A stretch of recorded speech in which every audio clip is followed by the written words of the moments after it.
Okay, let's talk some WWE things because, of course, that's what everybody wants to hear and wants to talk about, and it's where we spent all of our time together.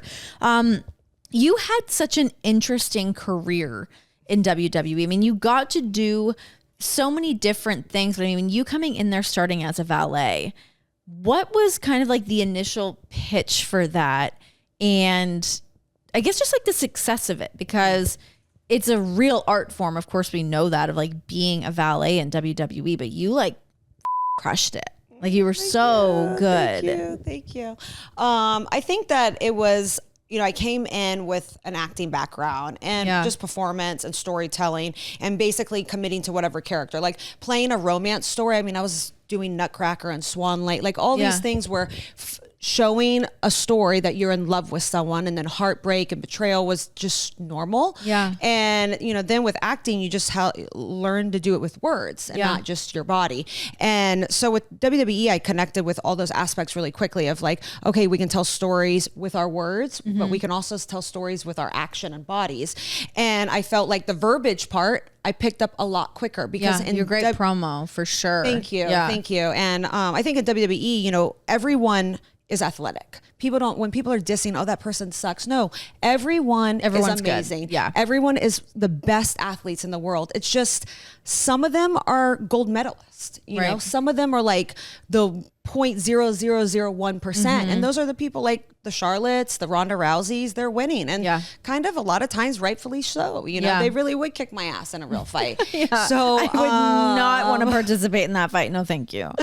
So when I just started in NXT, I would do a ton of different pitches. Like every week I would bring Dusty like a huge board of like 7 different character pitches. And he immediately paired me with Miro, like, because I was Russian and he was Bulgarian. So that means, of course, we go. Eastern Europe. Guys. And we got paired together, and I just really always committed to it. I think I always really wanted to play a Russian character. So that was kind of falling into my dream. Because and did you pitch that too? Or Dusty just saw that already and wanted you to do I didn't necessarily think I could pull off with a Russian accent. I never done, in Hollywood prior to that, I would audition for a lot of Russian characters, but it was usually a Russian character that had to speak Russian and then fluent English. Okay. And then the ones that you had to do an accent, it was really Triple H being like, we need you with an accent. So I was like, okay, give me a couple days. Yeah. And I got a coach and I got the accent,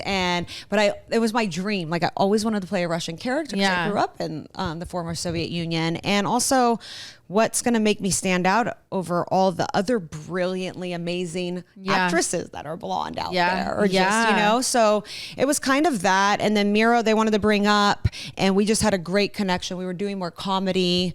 So they wanted us to do something more serious. And then it just like kept going. Triple H really had hands-on on it, and Road Dogg had hands-on, and Arn Anderson and Billy Gunn, like all of them really, really had a part of, honing it. And then Vince, we were doing he was doing the Bulgarian thing and I was doing the Russian thing. And that was like for the first 3-4 months up until WrestleMania, where we actually debuted match-wise. And within a month, Vince called us in and he's like, okay, you're going to reside. Rusev is going to reside in Russia, and you're going to start dedicating matches to Vladimir Putin. And I forgot about that. And I would have to cut my promos in front of Vince. Oh my God. Yeah. Okay, so what is it like cutting those promos for Vince when he is like hyper focused on what you and Miro were doing at the time? Yeah, I would definitely get really nervous. But I was always, he was always happy with it. I would do it, and he really didn't have many notes. I think his biggest notes, he would just be like, be natural. And then I would do it. And the promos, he was always happy with. One time he told me I needed to work on my acting, which was... Did that kill you? It really did. I feel like it's like Ralphie's like heartbreaking when Lisa breaks up with him. Yes. I kind of just popped a little bit, and but I'm all... Hey, I always want to get better. Do you remember what it was? Like it was actually just because I bent down as a manager. Like I was basically, he goes, you're playing a manager. And I basically bent down and I was like going like this, like how Paul Heyman or Zelina would do, or Summer. No, He was like, that is not, he's like, you're playing a wrestling manager. He's like, I just need you to be you. And I'm like, so I never did that. Isn't that the worst thing someone says? Just be you. And you're like, I don't think I know what that means as it pertains to this situation.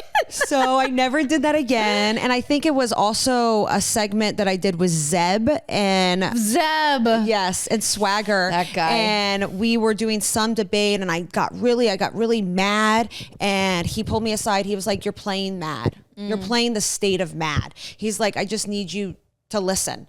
And it was interesting because I was in acting class. Immediately I got back into acting class. And my biggest issue, my teacher was like, she goes, you're pretending to listen. You're not actually listening. And then I realized that was actually a bad habit I had in life. I would pretend to listen. And I'm like, oh, wow, acting's like really bringing a lot of things. So acting is therapy class is pretty what much, it is. Pretty Definitely. much. So yeah, but he was always really happy. I told him, I'm like, oh, I'm in acting class. And he's like, I see a big difference. Great job. Great. God, remember we used to have the acting coach on the road? Oh yeah. I remember that. But I really liked that. I mean, I liked it stuff. Too. I liked that I know a lot of people were like very against it, hated it. And I'm like, I remember can I attend? I love that stuff. I loved it. I just think that. I think me, you, and Miz were maybe the only people that enjoyed that was a thing. Everyone else hated it. Yeah.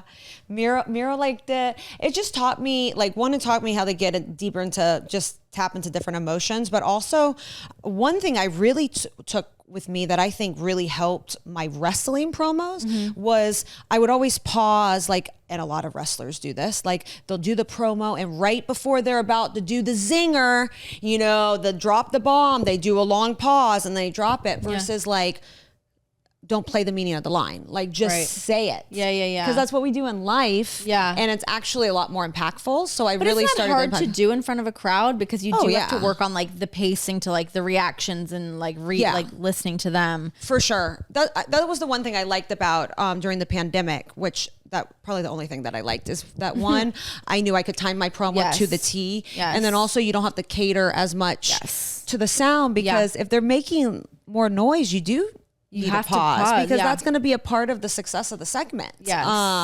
So that was interesting, but I don't know. Vince would always be like, you're my actress. You can do anything. And I think that's why he gave me all those, the Dolph stories and the Bobbies and the Aidens. I mean, I've had so many scandals. Who hasn't she been with, you guys? What is that like making out with a man in front of your husband?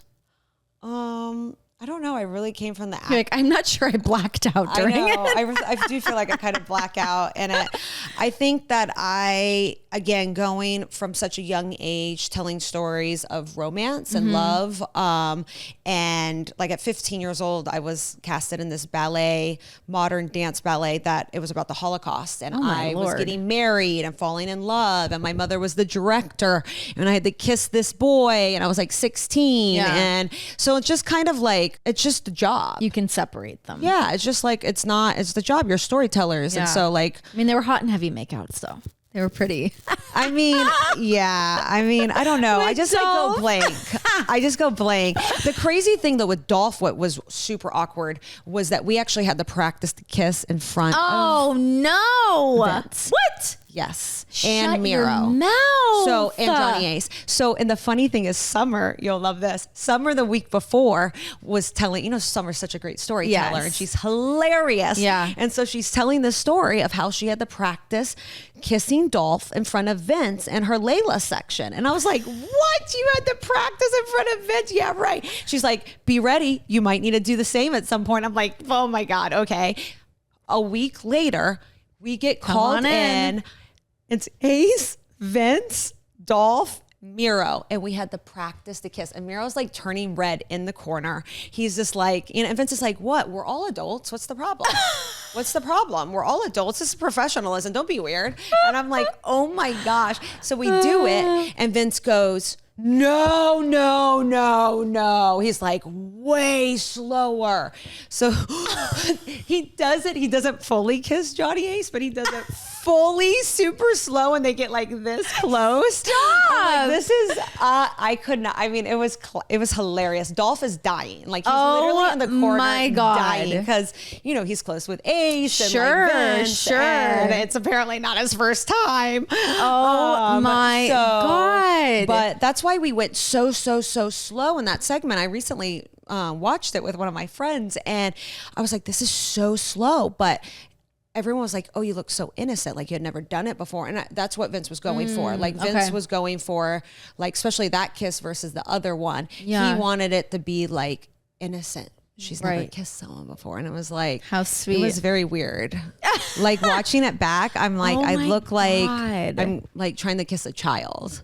That is so funny. He was happy with it. And that YouTube was the most watched YouTube hot and all heavy of 2015. It's like over 52 or like 60 million. Bunch of pervs just trying to get eyes on the product, baby. I actually got a lot more female young teenager fans from the Dolph story. Really? I think so many people were like young girls had crushes on Dolph. Like my sister. Come on. Like so many people that if I told you, you would be like, oh my God, more well-known people now. They were all like 14 and now they're like 20, like. Oh, okay. And they all had huge crushes. And we should call Dolphin. We should just like FaceTime and be like, yo, bro, do you know about this shit? Yeah, they're legal now. They're 21.